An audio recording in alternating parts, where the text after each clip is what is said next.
Well, I want to begin by thanking Dick Lucier once again for those wonderful words about our Stephen Ministry program. It was 7 years ago now that church member Paul Burdick and I went to Pittsburgh for a week-long Stephen Ministry training. And at that training, there were more than 300 people from more than 60 Christian denominations. I didn't even know there were that many Christian denominations. But we met so many wonderful people from all across the country, and we learned so much. I met people that I'm still in contact with today, 7 years later. But there was one night where we had some unpleasant dinner conversation. Two women came and sat at our table at dinner, and they began asking us about our church. And Paul explained that we are a progressive and inclusive and an open and affirming church. And that was a term that the women were unfamiliar with. And so Paul explained that open and affirming means we are a church that's fully welcoming and inclusive and celebratory of the LGBTQ community. And then Paul asked the women about their church, and one of them responded, "Well, our church is very different from yours. Our church, you see, is Bible-based." And the Bible, she said, is very clear that homosexuality is a sin. Well, suffice to say, that in effect shut down the dinner conversation for the rest of the evening. And I'm sorry to say that throughout that week, whenever we ran into those two women, they would look away from us or walk in the other direction. As many of you know, there are still so many Christian denominations in America today that teach and believe what those two women believe. And they categorize people into groups, those who are worthy and those who are unworthy, those who are worthy of marriage and those who are unworthy of marriage, those who are worthy of receiving communion and those who are unworthy, those who are worthy of ordination and those who are unworthy.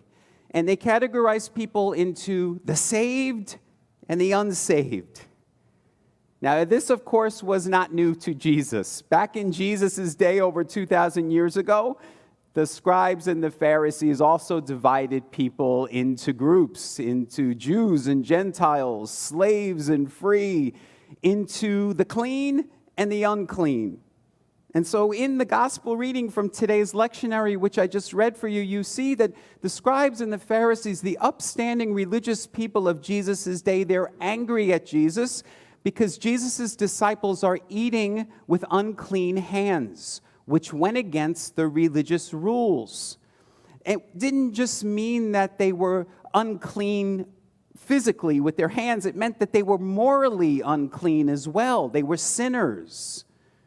And you see how Jesus responds to that statement. He says, quoting from the prophet Isaiah, "The people worship me with their lips, but their hearts are so far removed from me." Jesus calls them hypocrites because they claim to be so religious, but their hearts are so far removed from God. And isn't that true today with so many Christians? They proclaim with their lips, "I'm a Christian." They wear crosses around their neck, but their hearts are so far removed from Christ's. You know, there's that famous quote from Mahatma Gandhi. He was talking to a group of Christians, and he said, "I like your Christ. I do not like your Christians. Your Christians are so unlike your Christ." And sadly, I think that is true. The scribes and the Pharisees were more focused on people following the letter of the law than the spirit in which it was written. Now, of course, we know the law they were following, the law from the Old Testament, was handed to Moses. That's how we got the 10 Commandments. But you know, the commandments of Jesus are way more challenging than the 10 Commandments. Now, I've shared with you before, I think the 10 Commandments are really easy to follow. I do not struggle with them at all. For example, honor the Sabbath. The Sabbath is the day of rest. I wish every day was the Sabbath. And it's easy for me to honor my mother and father. They were such wonderful people. They made such great sacrifices for me. And I never really struggled with the impulse to steal something or the inclination to go and murder someone. And I've shared this with you before, a few years now, and every time I say it, it elicits a laugh. But never once, not one time in my life, have I ever coveted my neighbor's wife. The 10 Commandments are easy, but the commandments of Jesus are not. Jesus gave us a new commandment: to love one another as I have loved you. And I must admit, that is a commandment that I struggle with each and every day of my life. Jesus loved people unconditionally. Who can do that? He loved people so unconditionally that he said, bless those who persecute you. Love your enemy. Turn the other cheek. Forgive 70 times, 7 times. Even when Jesus was being stripped and whipped and spat upon and nailed to a cross, he still said, Father, forgive them, for they know not what they do. Jesus loved those people who stripped and whipped and spat upon him and nailed him to a cross. And we as Christians are commanded to love the same way. But I got to tell you, I really struggle with doing that. I struggle, especially during the times we're living in. I really struggle to love those who are causing so much harm. I struggle with people who preach bad theology. I struggle with people who spread misinformation and people who peddle conspiracy theories. And I really struggled in Pittsburgh that week in loving those 2 women who so cruelly dismissed me and Paul, all in the name of Christ. Now, this commandment to love one another was not new to Jesus. It wasn't an original thought that he came up with. It already existed.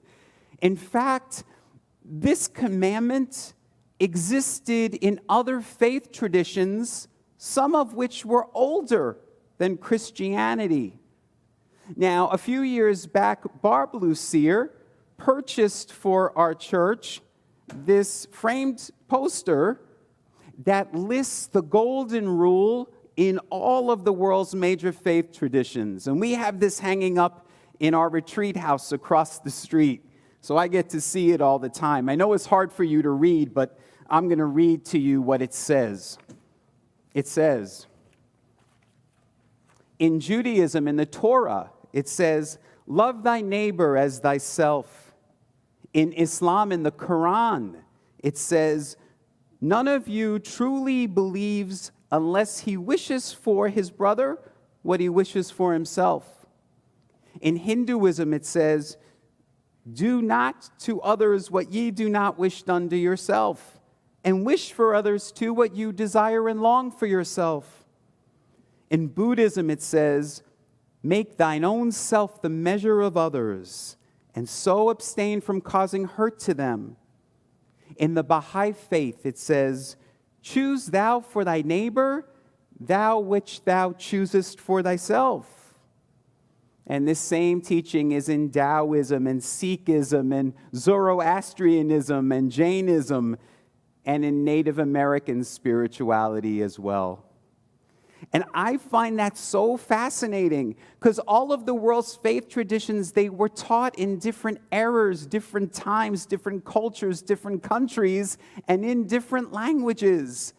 And yet they all point to the same commandment, that commandment to love one another. And yet here we are today, we have Christians in America who are proclaiming with their lips that they are Christian and that they obey Jesus' commandment to love one another. And we don't really see them putting that into action, do we? I mean, look, right now we're in the midst of a global pandemic. Thousands of our neighbors are dying. And yet there are still Christians who care more about their own personal freedoms and liberties than they do about the health and well-being of their neighbors. In the first reading we heard today from James, it says that we are to be doers who act and who care for those who are in distress. And Philippians 2, chapter 3, it says that we are to consider the needs of others before our own. That's what it means to be Christian, to consider the needs of others before our own. Now, from time to time in recent years, we hear from one Christian group or another who wants to have the 10 commandments on display in public buildings. They want it in courthouses and city halls. But I never hear them wanting to have the commandments of Jesus up in those public places. So can you imagine in a public courthouse, say above the judge's head or above the jury box, if it said, "Forgive those who have done wrong. Let he who is without sin cast the first stone." Okay. Or can you imagine in a city hall, or in a place where people are enacting policies, where people go to vote, if it's set up on the wall, "Feed the hungry, care for the sick, the last shall be first." How come these Christian groups don't want those words up in public? My friends, if we are to truly call ourselves Christians, then we must not only follow the 10 commandments given to us by Moses, we must follow those commandments of love that were given to us by Jesus, no matter how hard it may be for us to put them into action. For as the song says, "They shall know we are Christians by our love," not by our doctrine, not by our dogma. They'll know we're Christians by our love. So let us go forth this day to recommit ourselves to being that love in action, so that we can heal the world and bring about the kingdom of heaven here on earth, a just world for all people. Namaste.